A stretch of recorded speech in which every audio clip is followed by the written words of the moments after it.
Orpheus and Eurydice.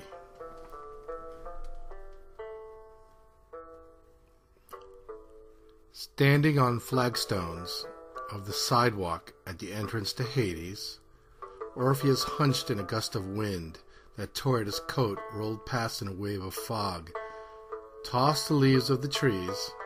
The headlights of cars flared and dimmed in each succeeding wave. He stopped at the glass-paneled door, uncertain whether he was strong enough for that ultimate trial. He had remembered her words, "You are a good man." He did not quite believe it. Lyric poets usually have, as he knew, cold hearts. It is like a medical condition. Perfection in art is given in exchange for such an affliction. Only her love warmed him, humanized him. When he was with her, he thought differently about himself. He could not fail her now, when she was dead. He pushed open the door and found himself waking in a labyrinth. Corridors, elevators. The livid light was not light, but dark of the earth. Electronic dogs passed him noiselessly. He descended many floors, 100, 300 down. He was cold, aware that he was nowhere, under thousands of frozen cemeteries, on an ashy trace where generations had moldered, in a kingdom that seemed to have no bottom and no end. Thronging shadows surrounded him. He recognized some of the faces. He felt the rhythm of his blood. He felt strongly his life with its guilt, and he was afraid to meet those to whom he had done harm. But they had lost the ability to remember, and gave him only a glance, indifferent to all that. For his defense, he had 9-string lyre. He carried it in the music of the earth against the abyss that buries all of sound in silence. He submitted to the music, yielded to the dictation of a song, listening with rapt attention, because, like his lyre, its instrument. Thus he arrived at the palace of the rulers of the land.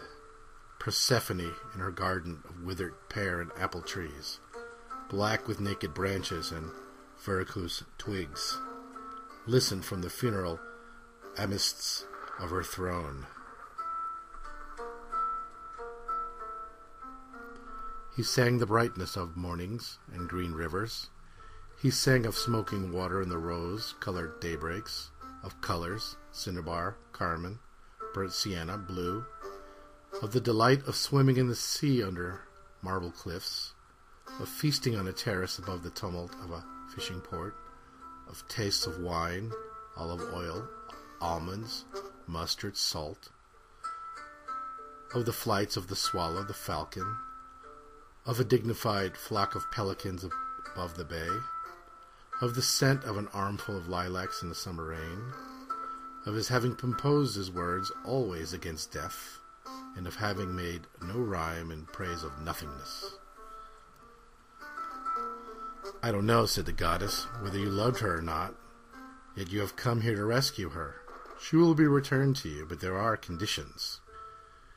You are not permitted to speak to her, or on the journey back to turn your head even once to assure yourself that she is behind you."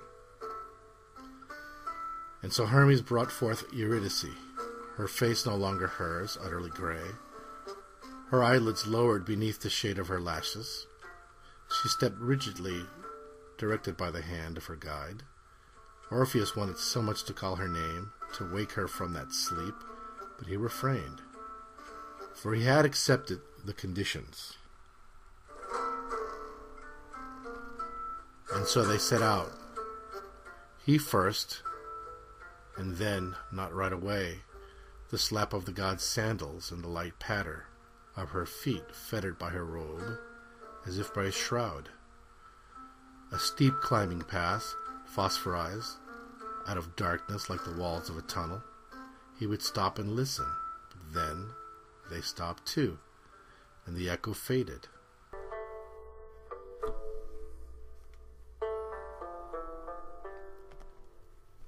And when he began to walk, the double tapping commenced again.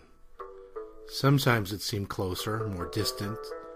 Under his faith a doubt sprang up, and entwined him like cold bindweed. Unable to weep, he wept the loss of the human hope for the resurrection of the dead.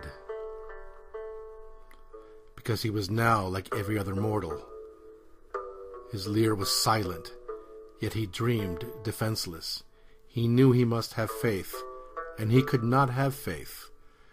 And so he would persist for a very long time, counting his steps in a half-wakeful torpor.